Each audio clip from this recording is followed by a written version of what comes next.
사실은 이제 소음순 색깔이 분홍색이라고 생각을 하는 거예요. 그러네. 자기는 많이 안 했는데 왜 이렇게 진한 거죠? 환자분이 진짜 질문해요. 애기들도 성관계랑 상관없이 공포증 질염 걸려요. 한 번 그래요? 늘어난 건 절대 원래대로 돌아가진 않아요. 당부를 해드리고 싶은 거는 뭐냐면 저는 이제 이번에 팩트 체크를 할 시간인데요.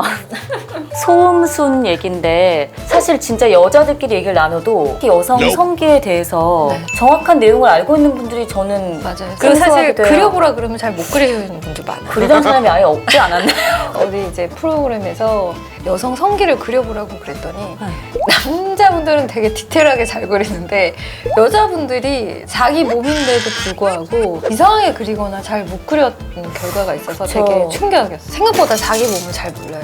대음순, 소음순으로 이제 나는데 외음부를 우리가 이게 생리대 패드를 차면 닿는 부분 바깥쪽, 양쪽 그쪽 부분이 대음순이에요. 근데 소음순은 그 사이에 음액이나 요도, 질을 둘러싸고 있는 약간 경계, 외부로부터 균이 들어오는 것을 막아주는 약간 방어 기능을 하는 이제 우리 구조물인 거죠. 그런 질문 진짜 많아요. 네. 성관계를 많이 하면 거기가 진해진다. 커진다. 그런 얘기 많이 질문을 하거든요. 자기는 많이 안 했는데 왜 이렇게 진한 거죠? 환자분이 진짜 질문을 해요. 내가 전혀 성관계하고 관련이 없다. 전혀 없어요? 네, 상관없어요. 사실은 이제 소음순이라 그러면 색깔이 분홍색이라고 생각을 하는 거예요. 그러네. 이제 우리가 성교육할 때 사용하는 모형이 있거든요. 그게 다 분홍색. 책에도 분홍색으로 돼 있고 AV 비디오 같은 걸 보면 배우분들이 약간 분홍색이거든요. 근데 그건 그냥 그 사람의 특징인 거예요? 수술하시는 분들 많아요. 색이 수술이 돼요? 색은 이제 색소 레이저 그런 매체나 그런 자료들 보고 내 걸 보니까 자기가 비정상이라고 생각하니까 병원에 와서 이걸 치료해야 된다 생각해요. 근데 이제 그런 매체에 세뇌가 돼 있는 거지. 이렇게 해야만 된다. 너무 많이 보셨나 보다. AV 배우처럼 성관계를 많이 하는 분이에요? 그러면은 착색이 있을 수도 있어요. 별 차이 없어요. 관계하는 시간이 길어요. 책상에 앉아있는 시간이 길어요. 책상에 앉아있는 시간이 훨씬 길어요. 운전, 자전거, 꽉 끼는 옷 입고 앉아있고 다리 꼬고 앉아있고 그리고 여름에 이제 우리 중고등학교 때 앉아있으면 땀 얼마나 많이 차요. 맞아요. 또 특히 생리 기간에 패드 때문에 더 얼마나 불편해. 습하고 그래요. 관계에서 마찰력으로 인한 시간보다 생리하는 기간, 책상에 앉아있는 시간이 훨씬 긴데 상관이 없죠. 보통 이제 소음순이 아기 때는 약간 분홍빛의 초승달 모양으로 이렇게 되어 있거든요. 이제 사춘기에 이제 성호르몬이 분비가 되면서 약간 어둡게 짙은 색으로 바뀌어요. 그리고 상대적으로 약간 좀 부풀어지면서 커지는 것도 있고 그리고 그 이후에 뭐 꽉 끼는 옷을 입는다든지 물리적인 자극에 의해서 약간 비대칭이 되거나 비대해지기도 하고 다치는 경우도 생각보다 많아요. 자전거 타다가. 네, 자전거 타거나 스노우보드 타거나 넘어지거나 이래가지고 그 모양이 약간 변형이 되는 경우도 있고 또 선천적으로 약간 비대하게 태어나거나 원래 비대칭인 분들도 생각보다 많아요. 근데 그 비대칭이 병이에요? 전혀. 그 사람마다 생김새 다르듯이 다른 거예요? 그렇죠.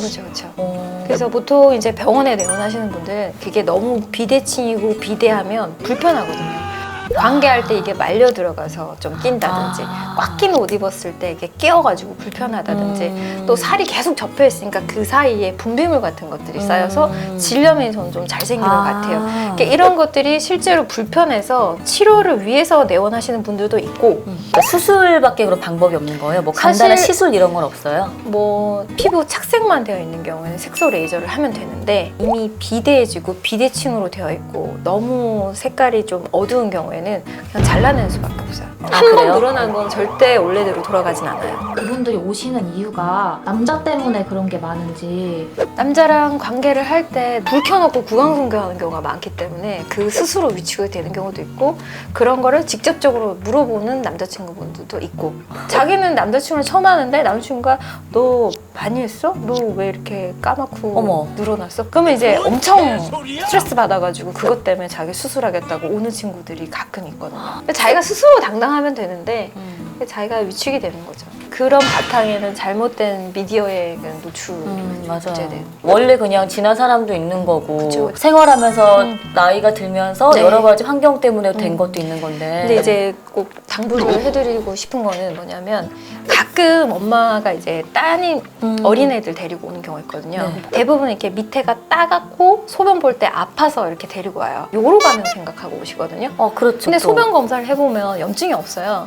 그래서 저는 외음부 꼭 확인하거든요. 그러니까 보면은 거기가 약간 빨개지거나 한쪽이 좀 늘어나 있거나 약간 좀 색깔이 짙어져 있는 경우가 있어요. 왜 그런 거예요? 애기들도 성관계랑 상관없이 면역력이 떨어지면 생기는 곰팡이성 질환이 걸려요. 애기도 걸리고 아기들도요? 할머니도 그렇고 여자아이들 같은 경우에는 이게 레깅스나 꽉 끼는 옷 입으면 이렇게 스타킹? 잡아당겨요. 계속 잡아당기거나 다리를 꼬거나 그래서 아. 가려워서 긁는데 그러다 보면은 원래는 안 그랬었는데 약간 비대칭이 되거나 한쪽이 늘어나는 경우가 있어요. 아이들은 표현을 못하니까 그 엄마들이 한 번은 좀 주의 깊게 봐야 돼요. 애기들도 질 분비물 있거든요. 이렇게 그래요? 속옷 같은 거 좀 확인해야 되고. 그래서 어렸을 때부터 이제 외음부 가려움증이라든지 통증, 분비물에 대해서 부모님한테 좀 자유롭게 표현하는 습관을 들여놔야 사춘기가 되면서 네. 이제 호르몬 변화가 확 생기면 이게 더 커지고 더 비대칭이 될 수 있거든요. 근데 대부분은 몰라요. 뭔가 가렵고 불편해. 씻기만 하는 거예요, 물로 계속. 빨리 치료하고 관리하면 이제 후천적으로 생기는 변형을 좀 어느 정도 예방할 수 있어요. 사실 엄마한테 이제 말 못한다고 얘기했을 때 전 든 생각이 괜히 걱정 끼칠까 봐요. 아직 결혼 전인데 막 밑에가 아프다 그러거나 간지럽다 그러면 엄마가 막 더 막 이렇게 그 과장되게 이제 막 그쵸. 액션을 하실까 봐 맞아. 괜히 이제 얘기를 안 하고 숨기고 좀 시간 지나고 좀 나아지니까 또 그냥 자연스럽게 이게 계속 반복됐던 건데 어릴 때부터 만약에 엄마가 관심을 갖고 좀 그런 그쵸. 거에 자유롭게 씻기다 대화를 보면 하다 한 번씩 보면 평상시랑 다르다는 건 아는데 계속 안 보다가 그쵸. 보면 얘는 원래 이렇게 생겼나? 그런 걸 엄마가 미리 알면 연고 미리 같은 거 발라주면 그 선에서 끝나는 거고 그러면 모양이 과하게 변형이 되지가 않는 거지.